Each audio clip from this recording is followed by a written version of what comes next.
సంక్రాంతి పండుగ అంటే ఆంధ్రలో ఫేమస్. మరి ఈ పండుగ షాపింగ్ కి ఎస్ఆర్ షాపింగ్ మాల్ ఫేమస్. అమరావతిలో నిరంతర విద్యుత్ సరఫరా కోసం ఏర్పాటు చేసిన GIS గ్యాస్ ఇన్సులేటెడ్ సబ్స్టేషన్స్ ప్రయోగం సక్సెస్ఫుల్గా ఫలితాలను ఇస్తోంది.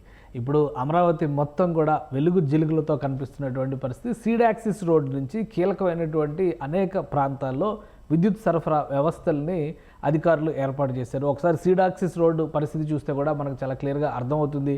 ఈ రహదారి వెంబడ పూర్తి స్థాయిలో లైటింగ్ సిస్టమ్ అనేది కనిపిస్తుంది.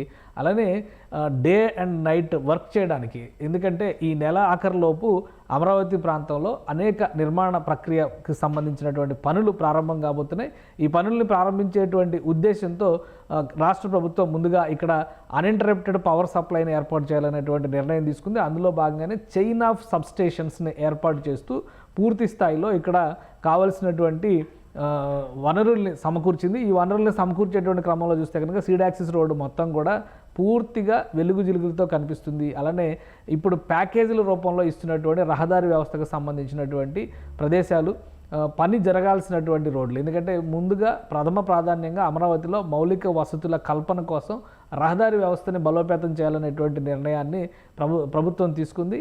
ఫస్ట్ కాంట్రాక్ట్లు ఇన్ఫ్రాస్ట్రక్చర్ బేసిస్లో కూడా నిన్న కూడా 300 కోట్ల రూపాయలు విలువ చేసేటువంటి టెండర్లను ఫైనల్ చేసినట్టుగా సమాచారం ఉంది.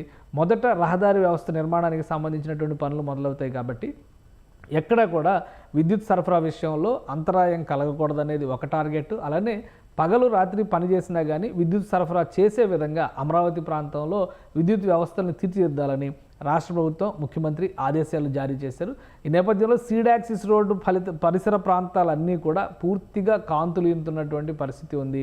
అలానే అమరావతికి సంబంధించి Vijayawada west bypass road సీడాక్సిస్ road పైనుంచి నిర్మాణం జరుగుతున్నటువంటి సంగతి అందరికీ తెలిసిందే. ఈ నిర్మాణానికి సంబంధించి కూడా ఎలాంటి ఇంటరప్షన్ జరగకుండా ఉండేటువంటి ఉద్దేశంతో ప్రభుత్వం పూర్తి స్థాయిలో అక్కడ లైటింగ్ సిస్టమ్ ఉండేలాగా ఏర్పాటు చేసింది. ఒకసారి ఇక్కడ గమనించి చూస్తే కనుక ఇది సీడాక్సిస్ రోడ్డుకి సంబంధించినటువంటి ప్రాంతం. ఇక్కడ ఈ వెస్ట్ బైపాస్ నిర్మాణం జరుగుతుంది. ఈ ప్రాంతంలోనే పైనుంచి మీరు గమనిస్తే కనుక వాహనాలు కూడా వెళ్తున్నాయి. సో ఈ ప్రాంతంలో ఎక్కడ కూడా పవర్ సప్లైలో ఇంటరప్షన్ రాకుండా ఉండేందుకు కావాల్సినటువంటి జాగ్రత్తల్ని తీసుకుంటున్నారు. అలానే రాష్ట్ర ముఖ్యమంత్రి చేసినటువంటి ఆదేశాల మేరకు అటువైపు ఇటువైపు కూడా పూర్తి స్థాయిలో సీడాక్సిస్ రోడ్లో పూర్తి స్థాయిలో లైటింగ్ ఏర్పాట్లు చేశారు.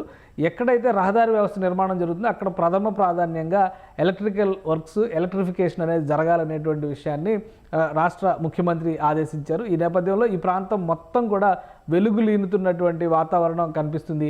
అలానే రాబోయేటువంటి రోజుల్లో అంటే సంక్రాంతి తర్వాత పెద్ద ఎత్తున అమరావతి ప్రాంతంలో నిర్మాణాలు జరుగుతున్న అవకాశం ఉంటుంది కాబట్టి, నిర్మాణాలు చేసేటువంటి పరిస్థితి ఉంటుంది కాబట్టి ఆ ప్రదేశాలన్నింటిలో ఎక్కడా కూడా పవర్ విషయంలో ఇబ్బందులు రాకుండా ఉండేందుకే ముందుగా ప్రథమ ప్రాధాన్యంగా GISకి సంబంధించినటువంటి సబ్స్టేషన్ల వ్యవస్థని ప్రారంభించారు. తాళ్లాయిపాలెంలో దీన్ని ప్రత్యేకంగా రాష్ట్ర ప్రభుత్వం తీర్చిదిద్దింది. కూటమి ప్రభుత్వం ఏర్పడిన వెంటనే మొదటి 4 నెలల్లోనే ఈ పనులు పూర్తి చేసి ఫస్ట్ ఇనాగరేషన్ అమరావతి ప్రాంతంలో తాళ్లాయిపాలెంలో ఉన్నటువంటి GIS సబ్స్టేషన్స్. ఈ చైన్ ఆఫ్ సబ్స్టేషన్స్ వలన అమరావతి ప్రాంతంలో ఎక్కడా కూడా పవర్ సప్లైలో ఎలాంటి ఇంటరప్షన్ రాదు. అంటే మౌలికమైనటువంటి వసతుల కల్పన విషయంలో ఈ నిర్మాణానికి సంబంధించి విద్యుత్ అనేది చాలా ముఖ్యం కాబట్టి దాన్ని ప్రథమ ప్రాధాన్యంగా రాష్ట్ర ప్రభుత్వం తీసుకుంది. మరోవైపు నుంచి చూస్తే కనుక విద్యుత్ శాఖ అధికారులు ఇప్పుడు అమరావతిలో ఉన్నటువంటి హై టెన్షన్ విద్యుత్ లైన్ల టవర్లను కూడా తొలగించేటువంటి ప్రక్రియను చేపట్టారు.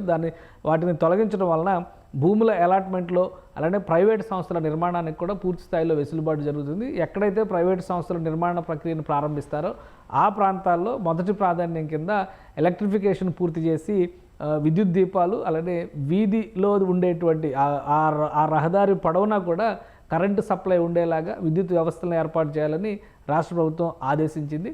సో ఈ పనులన్నీ కూడా శరవేగంగా సాగుతున్నాయి. సంక్రాంతి తర్వాత ఎక్కడెక్కడైతే పనులు ప్రారంభమవుతాయో పగలు రాత్రి కూడా పనిచేసేందుకు కావలసినటువంటి విద్యుత్ సరఫరా వ్యవస్థల్ని ప్రస్తుతం అమరావతి ప్రాంతంలో ఏర్పాటు చేయడమే యుద్ధ ప్రాతిపదికన సాగుతుంది.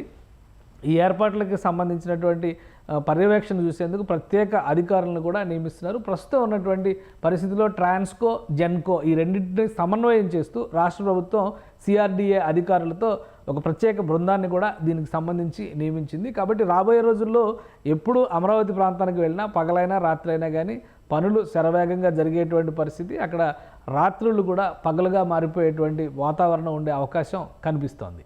సుమన్ టీవీలో మీ పర్సనల్ అండ్ బిజినెస్ ప్రమోషన్స్ కోసం కింది నెంబర్కి కాంటాక్ట్ చేయండి.